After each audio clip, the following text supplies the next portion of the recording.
Another year, another wish list.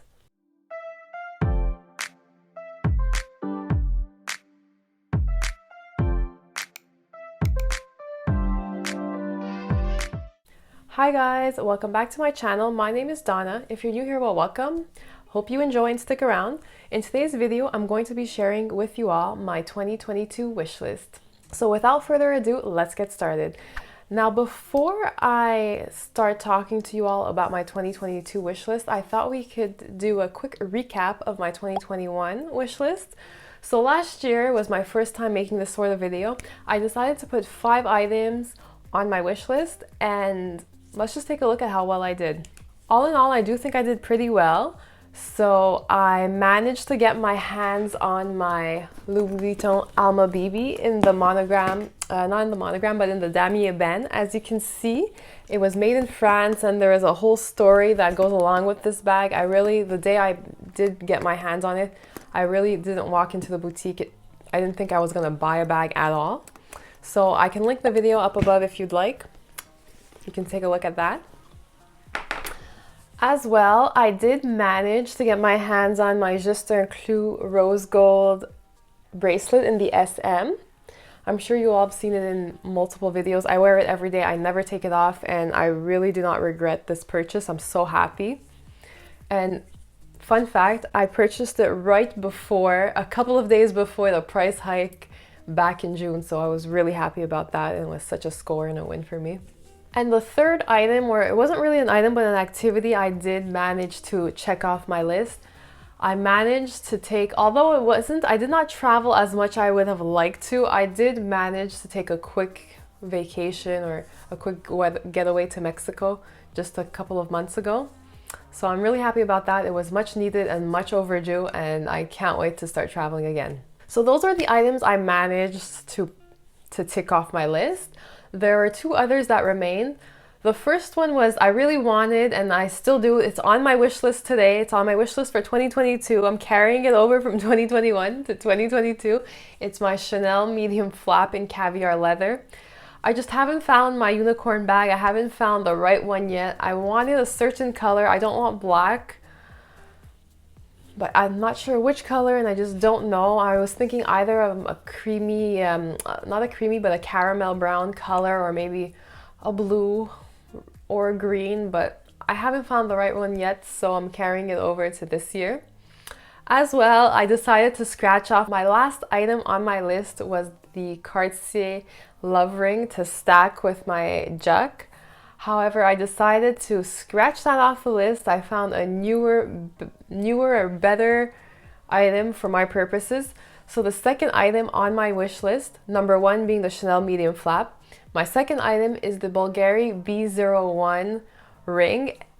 I just love this ring. It's so chunky, it's so different, but simple at the same time. I just feel it was made to be stacked with this Juck SM version. I'm not sure yet if I do want the rose gold or the white gold version of the ring to stack. I'm kind of loving the mixing and matching of metals, but we'll see. I guess once I'm in the boutique, I'll try both on and see what I prefer.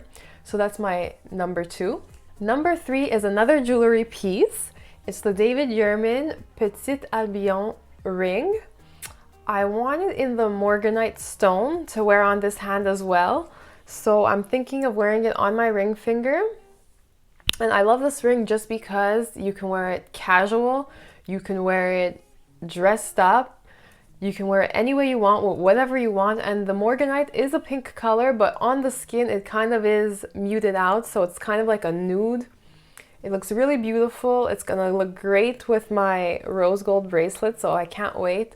And honestly, I did decide to go with that style just because I've been a David Yurman fan for years, since I was like young. I think I discovered the brand really in high school, and I've always wanted one of this style ring. It's like their classic style, and you see this ring, you think David Yurman, so I think it's finally time to add it to my collection. Number 4 is a handbag. Finally, yes, another handbag. It's the Givenchy Mini Antigona Lock. The reason why I want the Mini Antigona Lock is just because I've loved the Antigona for so long. It's such a classic for Givenchy, and it's so cool. It's so different. The shape is there's no other handbag or other designer that makes a shape like it. However, the only thing stopping me from investing in this bag was the zipper. It's just a chunky, rough zipper, and it kind of looks like claws, and you just get scratched. I've watched reviews and you get scratched. It's really rough. It scratches your skin, scratches your items. It really makes it really hard to get in and out of your bag. So that was what was really stopping me. But this year, they kind of fixed that and replaced that big chunky zipper with a magnet. So my obstacle stopping me from the bag has been eliminated. So it's time for me to get my hands on the Givenchy Antigona. And I really am not sure what color yet. I was thinking maybe the grayish color. I don't really want black just because I have so many black bags already. So maybe the grayish, or maybe I'll just go for a funky color. Sometimes they do incorporate like lime greens, lilacs and pinks into their collection. Maybe I'll go for that. We'll see. Now, item number 5 is actually a perfume or a fragrance. I've been using the Acqua di Parma Figo di Amalfi for such a long time. It's finally time to get my hands on a new scent. And Cartier recently this year, they came out with a trilogy of scents. They named that trilogy or that collection Trois Rivières. I did smell all 3 of them. They all are very similar, but I really fell in love with the bluish green color. It's by far my favorite. The name of the scent is Luxuriance, and it's like unlike anything I've ever smelled before. So I think it would really be refreshing to kind of switch up my scents a little bit and start wearing my Cartier Luxuriance when I finally get my hands on it, of course. This year I decided to add a 6th item to my list. I don't know if I'm going to get it. I don't know if I'm going to get any of these items on my list. But at least I have a basis of what I'm interested in. We'll see. I guess we'll just see until 2023. So my 6th and final item is the Hermes Evelyn crossbody bag. I really like this bag. First, I will be honest, I wasn't really crazy about it. It was kind of okay. Well, it didn't do anything for me. But I don't know, something just switched inside and I really, really like this bag. And I do want to start adding some Hermes into my handbag collection, and I feel this is the perfect way to start. As for colors go, I really do like the Hermes Gold. It's kind of like that brownish tan cognac color. And I mean, it's such a classic Hermes color. Why not start in that color? It also just matches everything. I've been in love with that color ever since I noticed it. So it's either that or the taupe color, which is a little bit more grayish.